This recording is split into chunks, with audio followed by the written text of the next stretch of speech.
안녕하세요. 화천의 화전민산초 산초박입니다.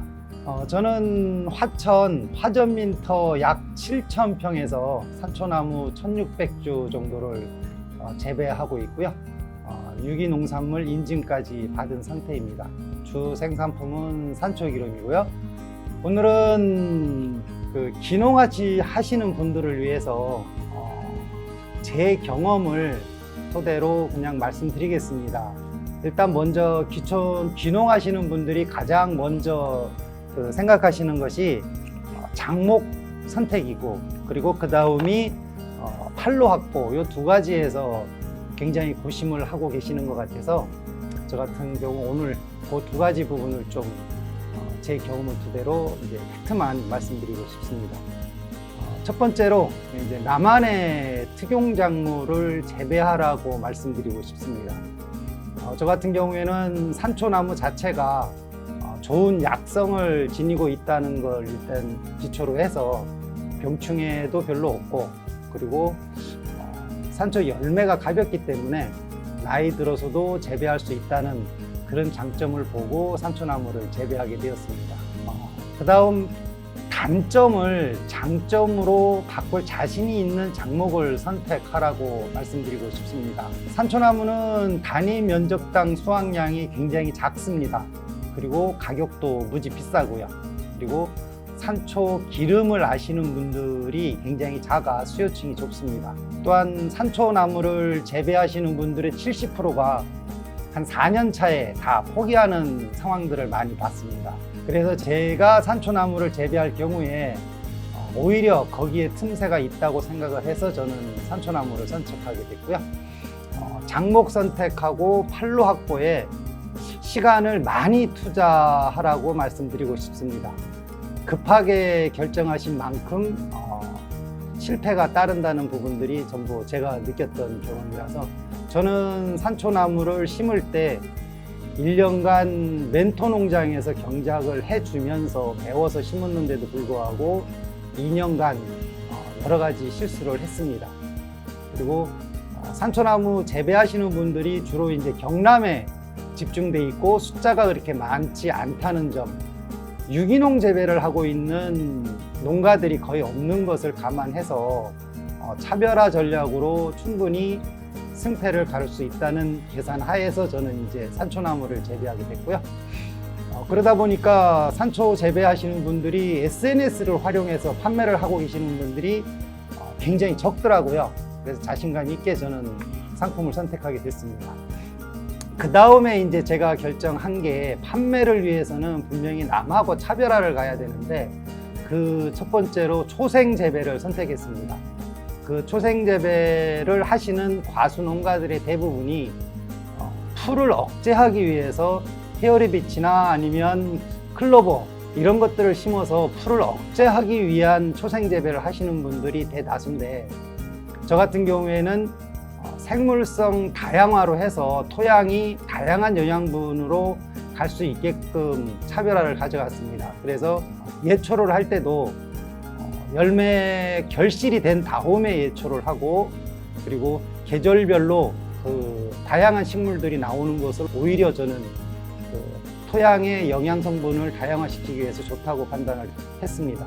그리고 이랑과 고랑의 예초를 시차를 둠으로 인해서 천적도 번식을 하고 병해충도 산초나무에 하는 것보다는 풀에서 번식을 할 수 있게끔 그런 식으로 이제 초생 재배에서도 차별화를 좀 가져갔고요. 그 다음으로 제가 차별화를 가져간 거는 해양 심층수 농법입니다. 산속에서 바닷물 좀 어울리지 않는 것 같죠. 그렇지만 일반 토양에서는 미네랄을 공급해 줄 수 있는 방법이 없습니다.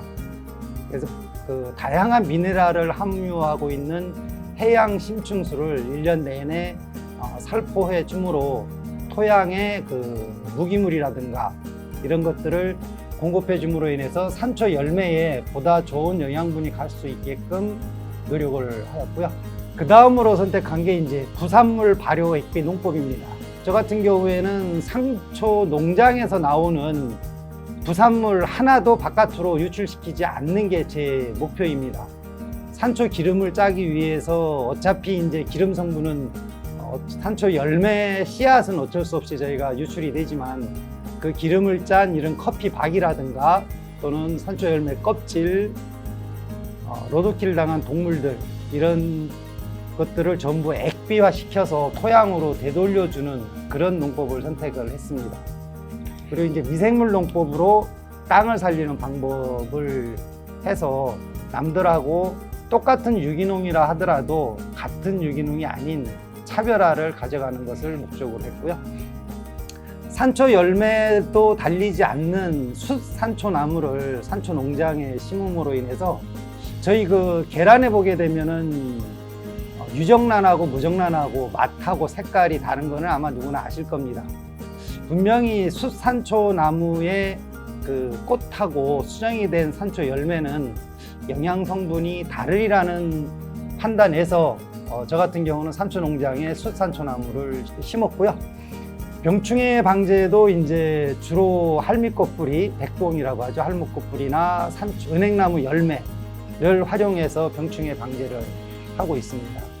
이렇게 그 같은 유기농이라 하더라도 차별화를 둬서 재배를 하고 있는데 현재 산초 기름이 유기농 인증을 받은 산초 기름은 국내에 제가 유일합니다. 그리고 저는 최고의 약성을 함유하고 있다라고 자부심을 갖고 있습니다. 이게 이제 제가 그 제품을 차별화시키는 방법에서 선택한 부분이고요. 그 다음에 이제 팔로 부분입니다. 물론 앞에서 말씀드린 것도 이제 팔로하고 연계가 됩니다만은 저 같은 경우에는 자연인의 출연을 함으로 인해서 산속하고 그리고 친환경하고 이거를 접목시킨 그런 각종 방송에 출연을 함으로 인해서 신뢰도를 많이 확보하는 쪽으로 그렇게 이제 SNS 방송을 활용을 했고요. 두 번째로는 오프라인 판매입니다. 생산 품목에 따라서 많이 차이는 나겠지만 저 같은 경우에는 장터라든가 오일장 또는 각종 축제 그리고 유기농 박람회 등의 상품을 출품함으로 인해서 홍보를 한 편이고요. 가장 중요한 건 저는 온라인 판매만이 살 길이다라고 생각을 합니다. 그리고 코로나 때문에 지금 농산물, 내가 생산한 농산물을 팔 수 있는 방법이 이제는 무지하게 좋아졌습니다. 과거에는 판매장이나 또는 뭐 가락동 도매 시장을 통해서 판매를 거의 했는데 이제는 제가 제 농산물만 남들하고 차별화시키면 얼마든지 SNS를 통해서 제가격 받고 판매도 다 할 수 있다라고 저는 생각을 합니다. 저는 물론 네이버 블로그를 통해서 스마트 스토어에서 거의 상품의 90%를 판매하고 있고요. 지금 보시면 네이버 블로그 그리고 유튜브, 인스타그램 이쪽 불특정 다수를 상대로 하는 이 부분은 농사를 지으면서 제 상품을 팔기에는 최고입니다.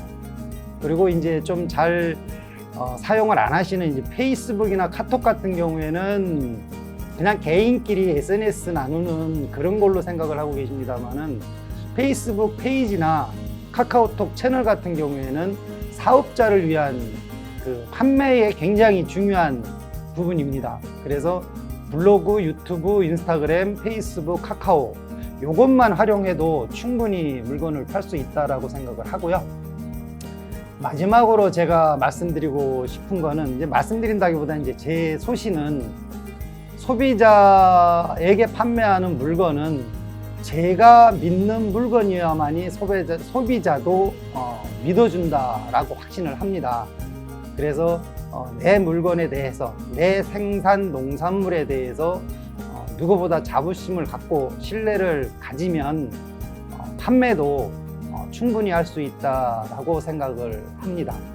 귀촌하시는 분들께 이게 짧게나마 그냥 제 경험을 토대로 말씀을 드렸는데요. 조금이나마 도움이 되셨으면 합니다. 감사합니다.